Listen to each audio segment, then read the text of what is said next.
सास ने बहू से कहा, बहू मुझे एक बात तो बता, मैं तुझे इतना डांटती हूँ, कोसती हूँ और बुरी बुरी बातें करती हूँ और तू पलट कर जवाब भी नहीं देती, ना ही गुस्सा करती हो, बस हंसती ही रहती हो।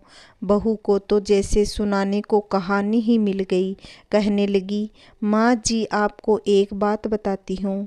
जब मैं छोटी थी तो मुझे हमेशा लगता था कि मेरी माँ मेरी सगी माँ नहीं है, क्योंकि वह मुझसे घर के सारे काम करवाती थी।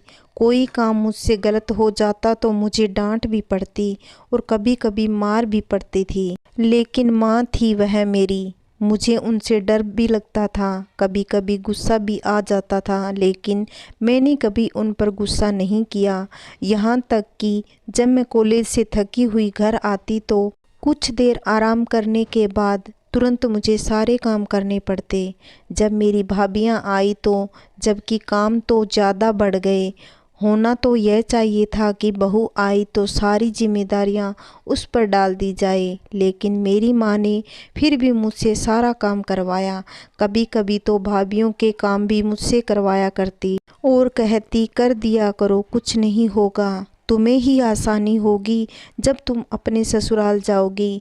मुझे बहुत गुस्सा आता कि माँ भाभियों का काम भी मुझसे करवाती है और भाभियों को तो डांटती भी नहीं।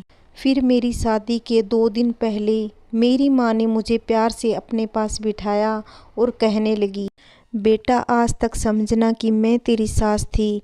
मैंने तुझे प्रैक्टिस करवा दी है और तुझे बता दिया है कि सास ऐसी भी होती है, लेकिन अब तेरी शादी हो रही है तो आज से मैं तेरी माँ हूँ।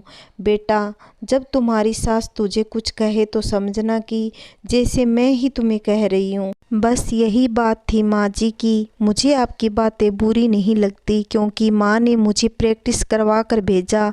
आप तो उतना डांटती भी नहीं जितना माँ डांटती थी।